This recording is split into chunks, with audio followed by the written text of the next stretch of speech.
Hey, welcome back, everybody. And yes, we're back in Chelan. And yes, we're about ready to embark on some more, I would say, fun activities. So wanted to get your video out really quick. And today's title, right? It's the whoops. Are the Feds about ready to do a repeat? Are we going to see what we saw last year? What the heck is going to be going on? Let's just find out.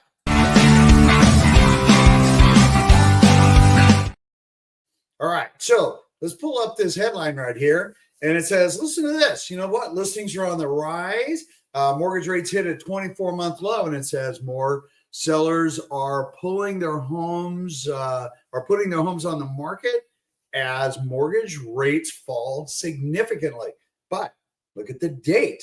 That's October of last year. Now, you might be saying, George, where's the relevance here? Well, funny enough, that's exactly where we're at today. We're going to get into what's going on with the Feds. What are we anticipating for September? What's going to happen with rates? What happened last year, which appears to be very much a mirror of what we're seeing today. So as we pop over, let's take a look at some of these headlines. So look at that. Refi demand surges as rates hit longer-term lows. You can see by the upper right-hand corner, we've been heading in a downward trend. In fact, par pricing today is about 6.5%. And when you take a look at, where we've been, over the last, I would say few months, we've been in the high sixes, low sevens. Now we're in the low sixes. And in fact, last year at this time, let me pop over here. When we take a look at Freddie, let me get myself out of the way. There we go. Look at that. So remember, last week we mentioned that our rates are going to see a little bit of a change from year over year. And then the left-hand side, last year, as we headed end of August and September, we were at 6.08. That's exactly where we were seeing the lowest rates. But the Feds also did what's called a half a point, or they did a 0.5% decrease in the Fed rate, which has nothing to do with mortgage rates, but they did a 0.5% reduction in the Fed rate, but mortgage rates shot up. And we have seen that very consistent pattern over the last 4 price reductions that the Feds have done. They are very hesitant about it because the market's a little bit more volatile, even though some of the reporting came in, which helped out mortgage rates because big investors started investing more in bonds. Bond rates went up, mortgage rates came down. And that is the trend that we've been seeing. But that might change if the Feds do a quarter rate drop in September, which is entirely possible, right? Okay, so if we then take a look at what is the next big thing, if we take a look at what we call our running 7-day average, here's what's super interesting. Market times are up 7 days. That's the upper chart here. We're up 7 days year over year for the same month of August. Basically about the same. It's 5 days year to date.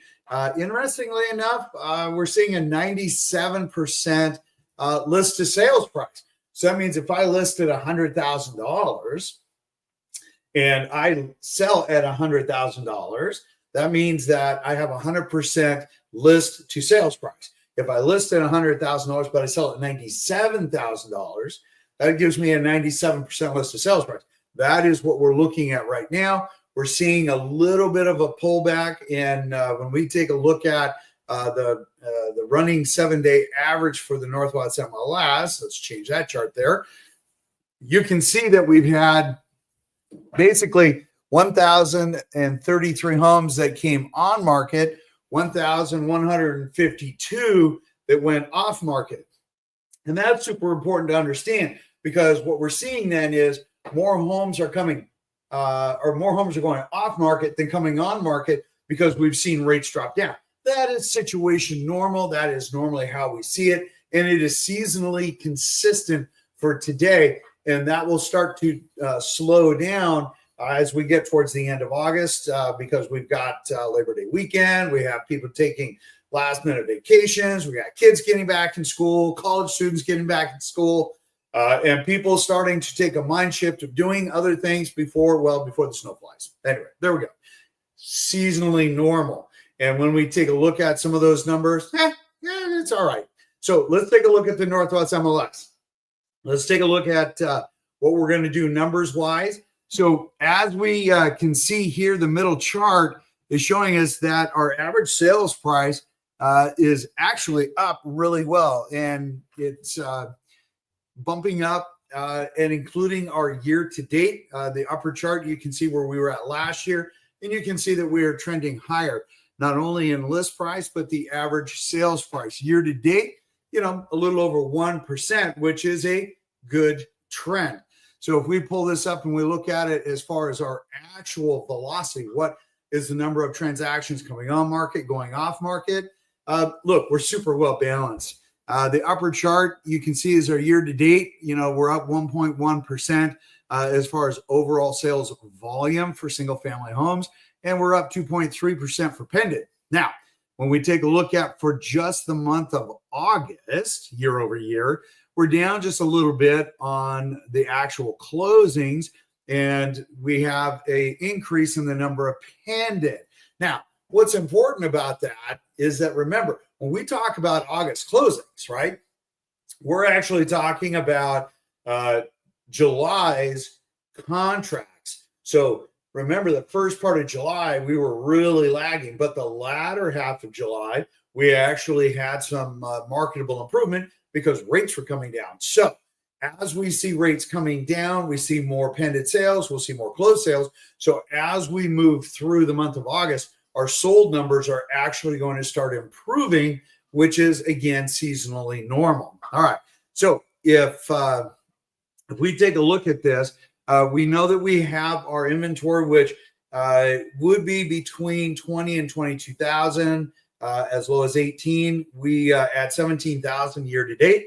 We're getting closer to where we were at, but we're still, again, very much a balanced market. We are not swinging really in any way or the other. We just happen to see more sales volume right now because we have lower interest rates.